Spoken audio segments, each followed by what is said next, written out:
जगत्पितरौ वन्दे पार्वती परमेश्वरौ वन्दे पार्वती परमेश्वरौ।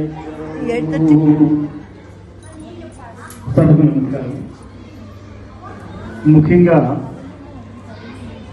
ఈ ముత్యాలమ్మ తల్లిను దానికి ముఖ్య కారణంగా మా మిత్రుడు శ్రీనివాస్ గారు మిగతా ఇందారో చెప్పుకున్నట్టుగా భగవద్గీత సంఘం వాళ్ళ యొక్క వాళ్ళు ఎంత చిన్నవాళ్ళైనా వాళ్ళు చేసినటువంటి ఆధ్యాత్మిక కార్యక్రమాలకి నేను ఎప్పుడూ కూడా నమస్కారాలు చెబుతూనే ఉంటాను. వాళ్ళు ఎటువంటి కార్యక్రమాలు ఇంకా ఎన్నో చేయాలని వాళ్ళు తరిస్తూ మనల్ని అందరినీ తరింపజేయాలి చెబుదామని అనుకుంటున్నారు. దాన్ని మీరు తెలుసుకోండిరా అని చెప్పడంలోని ఆయన చెప్పే విషయం పురనిపు మపి అంటే శివుడిని సైతము శోభ పెట్టగలిగారు. శివుడి సైతము అనడంలో ఇంకేంటి అర్థం కనిపిస్తున్నది అంటే శివుడు అనేవాడు నిత్యము ధ్యానములో ఉంటూ యోగిగా ఉంటూ తనలో తాను రమిస్తూ నిత్యము ధ్యానములోనే ఉండేటువంటి వాడు శివుడు. అతడి మనసుని రంభింపజేశాడు, అతడి మనసుని శోభ పెట్టాడు అన్న విధంగా ఈ శ్లోకంలో కనిపిస్తూ ఉంటుంది. పోనీ శివుడు అనుకుంటే పురరిపు అనడంలో అర్థం ఏంటంటే పురములను నాశనము చేసినవాడు అంటే ఎంతో క్రోధముగా ఉన్నవాడు. ఎందుకంటే యుద్ధం చేశాడు అంటే కోపం ఉండాలి. శివుడి క్రోధ స్వరూపము అయినటువంటిది ఎవరు అనుకుంటే రుద్రుడు. పోనీ రుద్రుడి గురించి తీసుకుందాము అంటే రుద్రుడు కూడా ఎప్పుడూ కోపంతో ఉండి ఎప్పుడూ మిటమిటలాడుతూ ఉంటూ ఉంటాడు. ఒకసారి చూడండి, ఎవరైనా నిత్యము కూడా మోహంలోని ధ్యానంలోని ఉంటూ పరధ్యానంగా ఉంటూ ఏదో విషయాలు ఆలోచిస్తూ ఉన్నవాడిని ఎవరైనా మోహపరచగలరా? ఎవరైనా అతన్ని ప్రేమించతారా అనేటువంటి విషయాన్ని మనం ఆలోచించుకోవాలి. ప్రేమలో పడడము ప్రణయము అనగానే కనీసము నువ్వు బాగున్నావు, ఈరోజు అందంగా ఉన్నావు, లేకపోతే చిన్న చిన్న గిఫ్ట్లు చిన్న చిన్న ఇవో ఇస్తూ ఉండి అటువంటి విషయాలలోనే ప్రణయము పూర్తిగా సాగటం లేదే. ఏమీ లేకుండా నిత్యము నిర్మోహిగా ఉన్న వాడికి ప్రణయపూర్వకమైనటువంటి విషయాలు ఎలా కలుగుతాయి అన్న విధయాలుగా శివుడి గురించి చెప్పుకున్నాం. పోనీ రుద్రుడు అనుకుందామా, ఎప్పుడు కూడా కోపంతో ఉండి ఎవరిని నాశనం చేసేద్దామా, ఎవరు కనబడితే వాళ్ళని కొడదామా అనుకుంటే ఉండేవాడు రుద్రుడు. మరి ఈ రుద్రుడు నిత్యము కోపంతో ఉండేవాడు, నిత్యము ధ్యానములో ఉండేవాడు.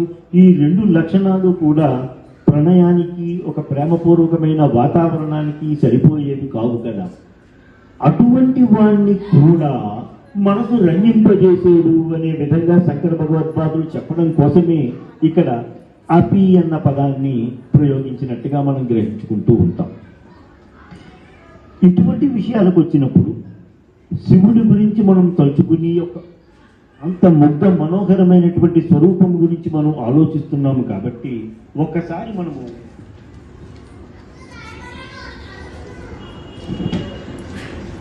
మోహిని యొక్క అద్భుతమైన స్వరూపం గురించి మనం ఒకసారి తలుచుకోవాల్సి ఉంటుంది. ఎందుకు అంటే మోహిని మనము తలుచుకున్నాము అంటే అమ్మవారి యొక్క స్వరూపాన్ని మనం తలుచుకున్నట్టే.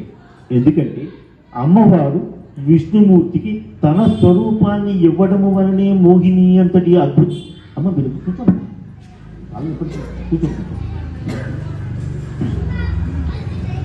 అంతటి అద్భుతమైనటువంటి రూపాన్ని ప్రసాదించడము అనేటువంటి జరిగింది. కాబట్టి మోహిని రూపాన్ని మనము ధ్యానిస్తున్నాము అంటే అమ్మవారిని ధ్యానించినట్టే. పోతన గారు తన భాగవతం రాస్తూ మోహిని యొక్క స్వరూపాన్ని ఆవిడ యొక్క పద్ధతిని ఒక అద్భుతమైన పద్యాల ద్వారా వివరించారు. వాటిని ఒకసారి చూడవలసిన బాధ్యత అయితే మనకు కనిపిస్తూ ఉంటుంది. అది మోహిని రూపానికి, మోహిని రూపము యొక్క అద్భుత లావణ్య సౌందర్యానికి, అమ్మవారు విష్ణుమూర్తికి ఆవిడిచ్చినటువంటి అంత అద్భుత రూపానికి న్యాయం చేసినట్టుగా అవుతుంది. కాబట్టి ఆ పద్యాలను కూడా మనం ఒక్కసారి చూడవలసిందిగా నేను ప్రార్థన చేస్తూ వాటిని కూడా నేను ఉటంకిస్తూ ఉన్నాను.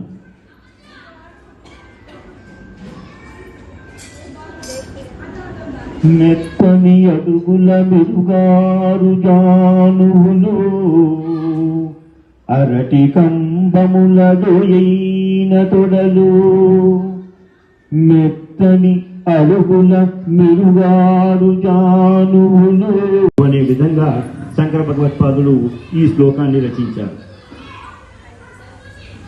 మీరందరూ సౌందర్యంగా పారాయణ చేసేవాళ్ళే కదమ్మా. ఇది ఎన్నో శ్లోకమో ఏ శ్లోకమో చెప్పగలరా? దీని భావం చెప్పాను, అందుకని ఒకసారి మనం చూద్దాం, జ్ఞాపకం వస్తుందండి. హరిత్వమారాధ్యా ప్రణతి జన సౌభాగ్య జననీ, హరిత్వమారాధ్యా ప్రణతి జన సౌభాగ్య జననీ, పురాణారీ భూత్వా పురరిపుమపి జ్వలముక్షోభమనయత్,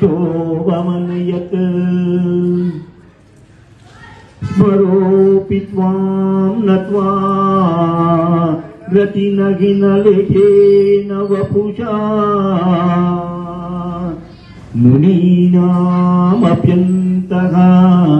ప్రభవతి మోహాయ మగతాం, హరిత్వమారాధ్యా ప్రణతి జన సౌభాగ్య జననీ.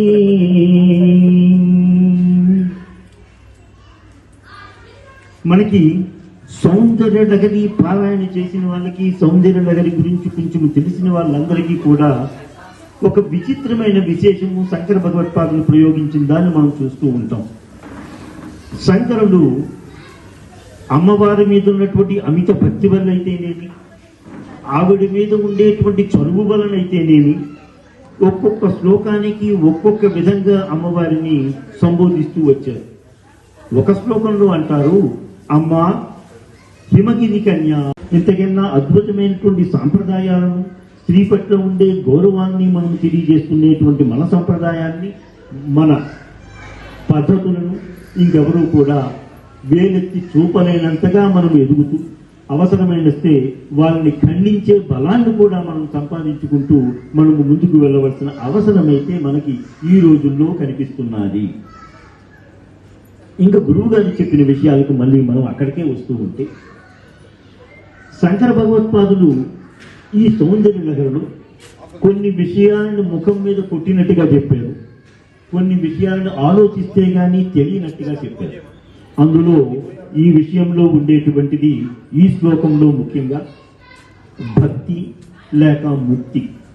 భక్తి లేక ముక్తి అనేటువంటివి 4 విధాలు మీరు తెలుసుకోండి నాయన, ఈ శ్లోకము ద్వారా మీరు ఒక్కసారి జ్ఞాపకం చేసుకోండి అనే విధంగా ఈ శ్లోకాన్ని చెప్పినట్టుగా కూడా మనకు గుర్తొస్తూ ఉంటుంది. నిజానికి ముక్తి అనేది లేక భక్తి అనేది 4 విధాలుగా కనిపిస్తూ ఉంటుంది. అదే సారూప్య ముక్తి అనొచ్చు, సాలోక్య ముక్తి అనొచ్చు, సామీప్య ముక్తి, సాయుధ్య ముక్తి. ఇక్కడ సారూప్యము ఒక చోట, ఇంకో చోట అన్నారు హిమవంతుని యొక్క కీర్తి యొక్క పతాకము వంటి దానివమ్మా నువ్వు అని చెప్పారు. ఇంకొకసారి సతీ అంటూ అమ్మవారిని, అమ్మ నువ్వు మా శివుడి భార్యవే కదా అని చెప్పు ముద్దుగా లాలిస్తున్నట్టుగా చెప్పారు. ఈ శ్లోకంలో మాత్రం ప్రణత జన సౌభాగ్య జనని అంటూ అమ్మవారిని చాలా ఎంతో ఎత్తుకు ఎత్తేసి ఆవిడ్ని కాకాపడుతున్నట్టుగా చేస్తున్నట్టుగా ఆయన కనిపిస్తూ ఉంటుంది. నిజానికి ప్రణత జన సౌభాగ్య జనని అనేటువంటిది ఆవిడ్ని పిలిపే కాదు, ఆవిడ లక్షణం. ఆవిడ లక్షణంగానే మనం ఎన్నో విధాలుగా సౌందర్య నగరి శ్లోకాల్లో కూడా మనం చెప్పుకుంటూ ఉంటాము. ఆవిడట నా మనసులో అనుకుని నేను ఏదైనా కోరుకుంటూ ఉంటాను ఏమో అని చెప్పి మనము కోరుకున్న దానికన్నా రెట్టింతలు ఇస్తూ ఉంటుందట. సౌందర్య నగరిలో గురువు గారే చెప్పారు ఆ విషయం. ఇంకా దేవి భాగవతంలో చెప్తూ ఉంటారు, అమ్మవారిని ఆశ్రయించిన వాడు ఎవడైనా ఉంటే వాడు ఇతరులకు కూడా ఆశ్రయం ఇవ్వగల శక్తిని పొందుతాడు అని చెప్పారు. ఇలాగా అమ్మవారి భక్తులకు కొదువే లేదు, అమ్మవారు ఇచ్చేటువంటి వరములకు అడ్డే లేదు. అలాగ ఇచ్చేటువంటి వరములలో ప్రణత జన సౌభాగ్య జనని అనేటువంటి అద్భుతమైన పద ప్రయోగాన్ని మనం ఒకసారి అర్థం తెలుసుకుందాం. ప్రణత జన, ప్రణమించడు వాళ్ళము, మనం ప్రణమిల్లి నమస్కారం చేస్తూ ఉంటాం, మనం రెగ్యులర్గా వాడుతూ ఉంటాం. అమ్మవారికి నమస్కారము చేసిన వాడికి ప్రణత జన సౌభాగ్య జనని, సౌభాగ్యములు ప్రసాదించుదానా అని అమ్మవారిని చెప్పుకుంటూ ఆయన ఈ శ్లోకాన్ని ప్రారంభించినట్టుగా, ఈ శ్లోకానికి అమ్మవారిని ఆ విధంగా సంబోధించినట్టుగా మనం గ్రహించుకుంటూ ఉంటాం. నిజానికి సౌభాగ్యము అంటే ఏమి? గ్రంథాలలో కనిపించే దాని ప్రకారం సౌభాగ్యము అంటే సౌందర్యము, సత్సంతానము, విద్య. ఈ మూడింటిని సౌభాగ్యము అనేటువంటి విధంగా గ్రంథాలలో చెప్పారే కానీ ఐహిక కోరిక లేనటువంటి ధన సముపార్జన, విజయ సముపార్జన అనేటువంటివి కూడా కలుపుకుంటూ ఈ ఐదింటిని కలుపుకుని మనము సౌభాగ్యము అనేటువంటి విషయంగా చెప్పుకుంటూ ఉంటాం. మనకి కొంతమంది ఛాందసులు, కొంతమంది, నేను వాళ్ళ పేరు చెప్పకపోయినా, మన మతము అని, మన హైందవ సంప్రదాయమైన స్త్రీలకు అంత గౌరవం ఇవ్వరు అని చెప్తున్నారే కానీ మనము స్త్రీలకు ఇచ్చినట్ట గౌరవం ఇంకెవ్వరు ఇవ్వరేమో అనే విధంగా వాళ్ళని చూసి, వాళ్ళని అభిమానాలను చూసి వాళ్ళని ఒక్కసారి మనం అర్థం చేస్తే మనకు తెలుస్తూ ఉంటుంది. స్త్రీలకి ముఖ్యమైనటువంటి సంతానము, సౌభాగ్యము అనేటువంటి వాటిని మనం చెప్పుకుంటూ ఏ స్త్రీ కనబడ్డా సరే సౌభాగ్యవతి భవ అని మనస్ఫూర్తిగా ఆశీర్వదించడము అనేటువంటిది మన సాంప్రదాయంలోనే, మన రక్తంలోనే, మన అందరికీ ఉన్నటువంటి విషయం. ఎంతో అధ్యయనం చేసి మీకు అందిస్తున్న ఈ వీడియోలను ఆదరిస్తారని భావిస్తున్నాము. మా ఈ ఛానల్ని సబ్స్క్రైబ్ చేసి ఈ వీడియోలని లైక్ చేయండి ప్లీజ్.